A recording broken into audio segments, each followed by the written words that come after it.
we have a green theme, wishing for spring. Well, the good So- news is the days are getting longer, right?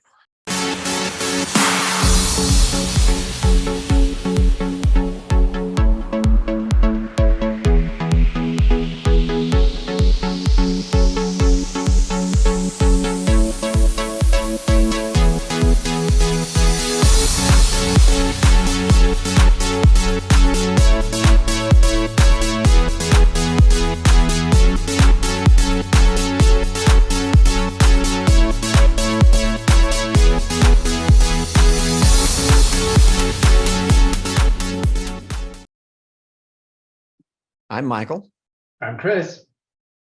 and we're Breaking Impossible. So we've been talking about the 12 tools, and this is our third video where we're going to go over the last 4, starting with the 9th one, which I call deep work. And the whole concept is to do something that's meaningful and mentally active. So you could do something really generous, like work for a charity or in a soup kitchen or something like that. Or you could simply read a book or a newspaper or a magazine, something not passive, like watching television or a video. And yes, I realize the irony of making that case in a video, not to be just watching videos, but there have got to be periods of time throughout your day where you do something that engages you in a intellectually and emotionally, for lack of a better word. For me, that's usually just reading the New York Times in the morning. What do you do? Yep. Yes, I try to read. I've been trying to read more and more books because I just find the news too depressing and too ridiculous. The number of articles in the Times, I like the Times, you know I do, but and other newspapers. I read the Guardian. I read, up until recently, I was reading The Economist a lot, but they stopped their agreement with the King County Library. So now I'm having to find something else. So I've been switching to books a little bit more. The key to deep work for me is what psychologists often call the flow state. And that's that feeling you have when you're fully engaged in what you're doing. And it turns out that, simply put, it's a match between your abilities and the tasks at hand. But it's not necessarily easy. For me, you know, it's actual planning. That's my day job. So that's my kind of deep work, in addition to just what I would call recreational deep work of reading a book. So doing 30 minutes of deep work requires 30 minutes of complete concentration on that individual task. I also think that it's important to do something that's challenging. For me, that would be translating those scientific studies that we've been looking at.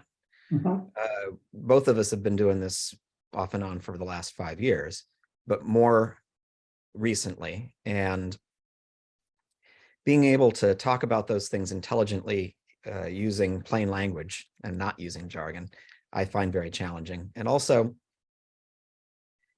sometimes the information seems contradictory or ambiguous. And so I find it very difficult to glean something meaningful out of those studies sometimes. Agreed. Like all too often, they're either too focused, where they prove something very, very clearly, but very, very narrowly, or they sort of explore a whole bunch of different things all at once. And then you're like, well, so what's the conclusion here? So, yeah, or how should I apply this to my daily life? But, you know, having recently reviewed and posted that whole library, which should be in the comments, you know, you've done a great job at finding ones that are actually pretty applicable. Thank you. And I tried to capture the summaries and the conclusions with the link to the full articles, so that people could digest it easily and sort through like the thing they might be most interested in. Yeah, I'm glad you did that. I've posted all of the studies, but not in any particular order. So the fact that you took the time to organize them for which things we're speaking of, how they apply to each tool was You're so generous with yourself. I know how much time. I had to scroll through our WhatsApp channel. I'm sure. For back to middle of October. So, you know, I'm grateful that the WhatsApp channel allows us to do search on a laptop. I don't know if you use that. I don't use WhatsApp on a laptop, no. I only have it on my phone. It's very useful if you're wanting to look up previous conversations. I'm Because you sure it can jump, is, but like I wouldn't have you can known jump what to to keywords. search. You I just wouldn't jump to have known. keywords. What would be the keyword? Yeah, I mean, what would be the keyword? Sleep. That would be like every third conversation we have, or running. That would be every second conversation that we have, or Yeah. research. That would be every fifth conversation that we have. Yeah. It's like, it doesn't help. Yeah. Well, this is what I mean. Finding those, you read a study and then you read another study and then you read a book and then you come back to it weeks later and you can't remember where you got which information and what the conclusion was. So it's important, I think, to talk about them when they're fresh in memory, because I don't know about you, I have difficulty retaining it. I'm trying to get to the point where I understand the mechanisms of how things work, or at least how I think they work. But over time, I find out that there's more that I don't know or that I don't understand than there is the other way around. Well, welcome to the human race, pal. Yeah. I mean, that's how we all feel, I'm sure. Yeah. Yeah. Well, number 10 on the list is another kind of numbered list and a numbered list, not quite as bad as the 3 10s. And I find myself trying to sit up straight and not have my rounded shoulders issue. But the other thing that I think is super important is to do some sort of physical therapy or stretching or mobility work, Pilates, yoga, whatever it is that you do. For me, it's still weight training, but I'm trying to do my weight training in a way that increases the range of motion. I've had. So what does that mean? So just moving the joint more in a greater range of motion when doing an exercise, as opposed to just stretching. And I've gone back and forth on this over the years. I used to stretch quite a bit before, during, and after a long run. And I used to be plagued with injuries. And for a few years, I stopped stretching altogether and suddenly had no injuries. So what I was doing instead was I was running slower the first couple of miles. That was my warm up. And then I would just, and this is what I normally do, I ordinarily stretch just as necessary when needed. I don't do it every single day or 2 or 3 times a week or anything like that. But I do find that, especially with the problem that I had with my back, I still need to be working on posture when running, especially, right? So I think the research about slouching in your chair is that it really doesn't make that much difference. It's more of a symptom than the cause of a problem. But but posture while running, while walking does matter a great deal because everything's connected, right? And previously I had a problem with my ankle. And of course, when you're favoring one ankle, then usually something starts happening to your knees or your hips. So yeah, I know all too well. Yeah. And then also stability, my ankle issue. I've figured out ways on my own without seeing a physical therapist to make it better. And some of that includes stability work. So I'm practicing putting my full weight on my ankle at different angles and that sort of thing. I'm going to go see a physiatrist. I'd never even heard of a physiatrist before, but my ankle's mostly better. And I went for a run. Funny thing is my knees bothered me afterwards. Yeah, well, that's exactly what you just said. Yeah, but this is new for me because normally my knees don't bother me when I run, but they do bother me when I don't from lack of use. Right. Yeah, it's interesting. Yeah, I've been working on that stability thing too, because of the ankle issue, or my heel, more accurately.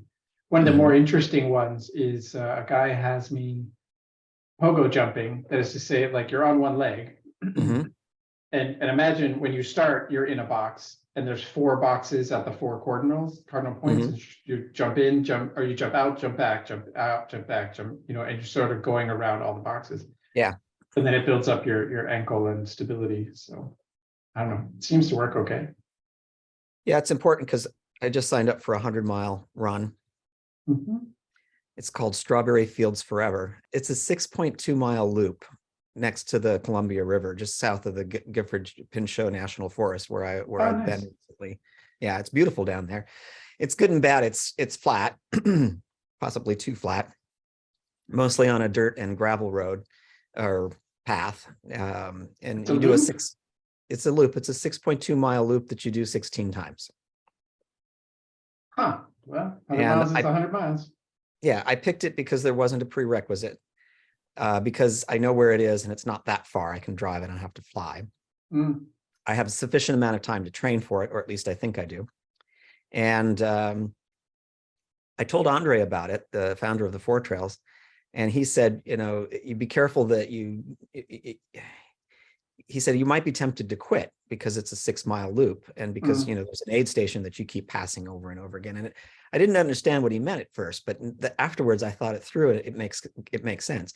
It's easy to stop because you're right there, right? Your car's a mile away at any given point. It's not like the one I tried the first time down in that area where I had to go over these vast remote areas and basically you have nowhere to go. You might as well keep moving forward. So to use one of our catchphrases, I think it'll be good because it's simple.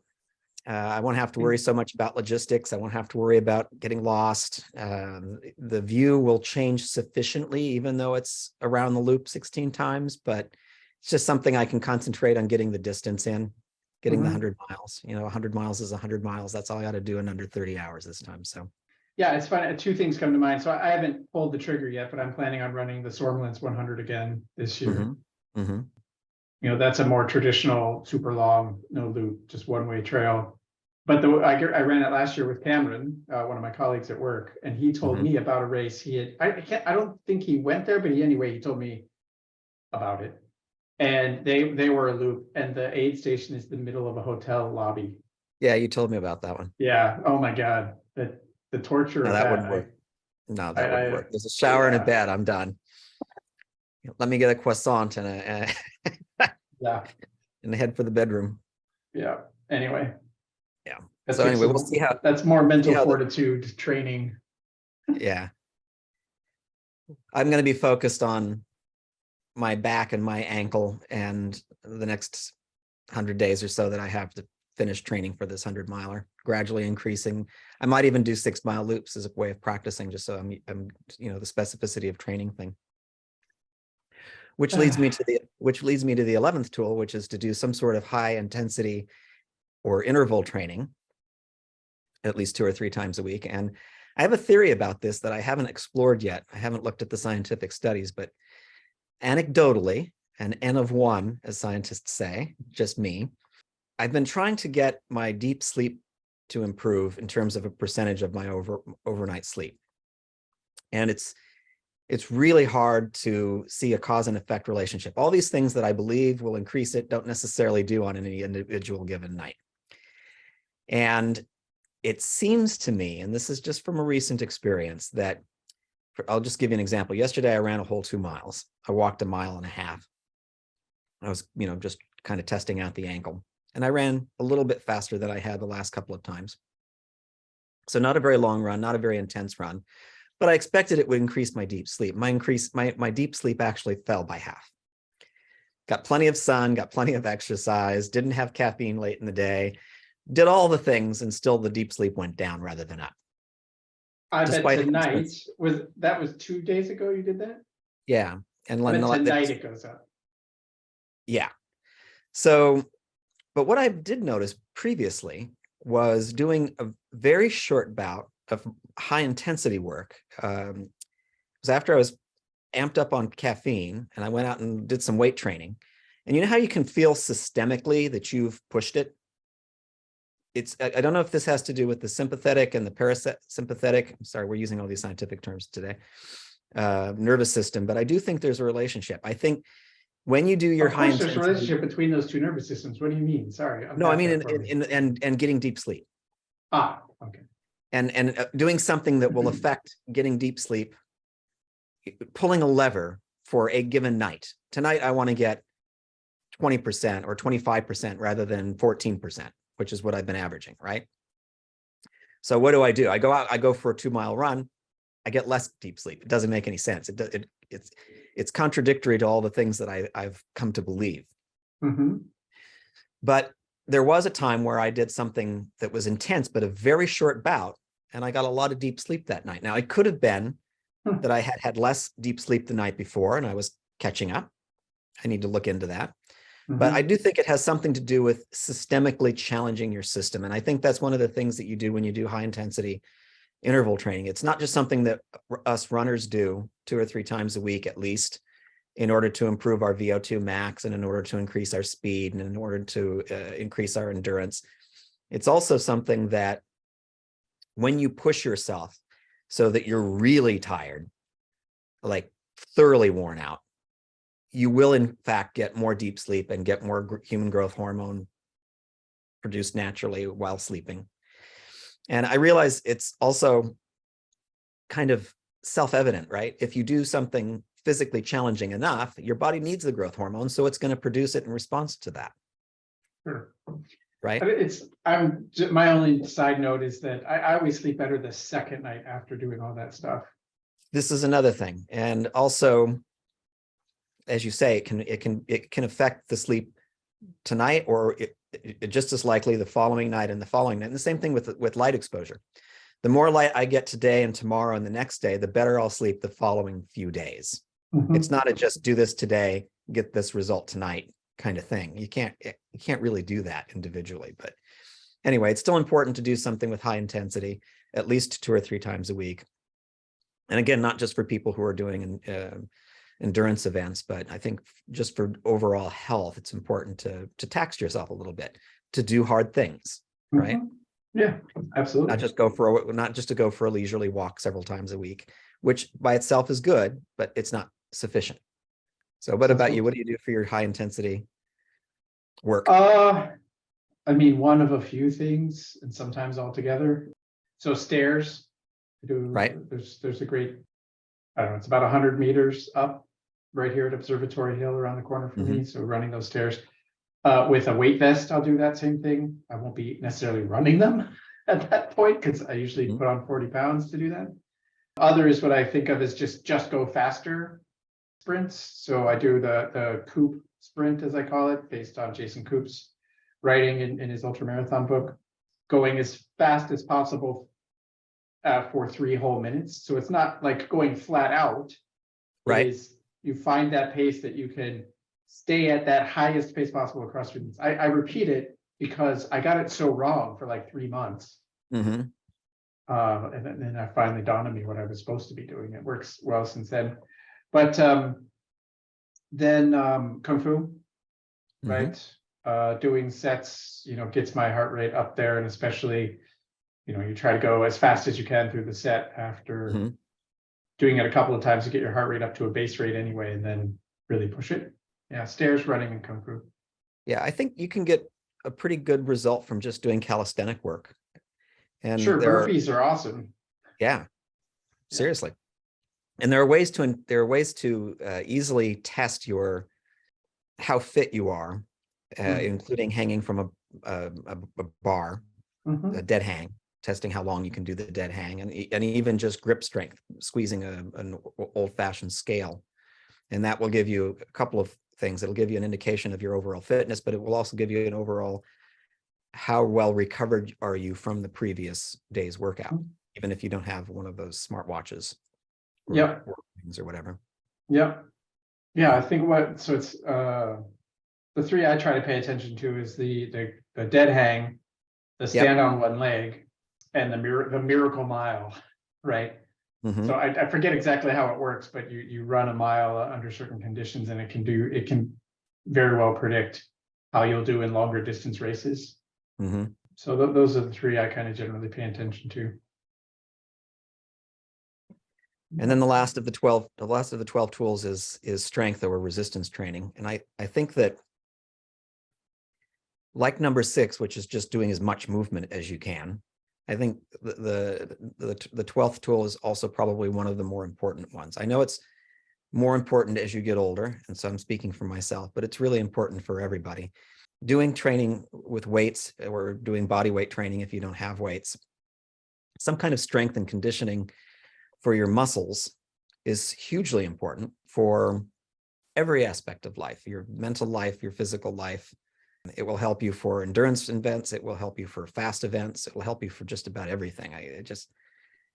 I could spend an hour going over the benefits of doing strength training.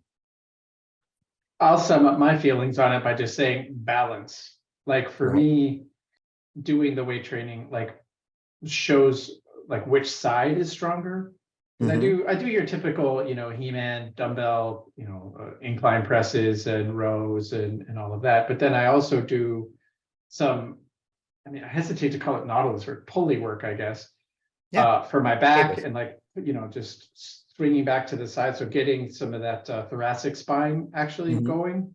Mhm. And then overall core work, which is sometimes with weight, like with a medicine ball or something like that, but also just doing that strength training for the core. Mhm. And it just does my running amazing stuff. Like my knees hurt less, my ankle hurts less. Like I'm not compensating so much. My muscles know better how to work with each other because they've Mhm. worked in isolation, it seems. But Mhm. yeah, I think it's funny for me, just in the past few weeks, I've noticed like, and maybe because it's top of mind, but we were talking about CrossFit with Tony Gonzalez, not here in the program, but Mhm. just in life.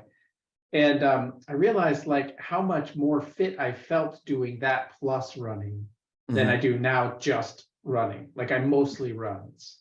Back then it was probably 50-50 Mhm. CrossFit and running. And now it's more like 90-10, where I'm doing 90% running and 10% weights and Kung Fu.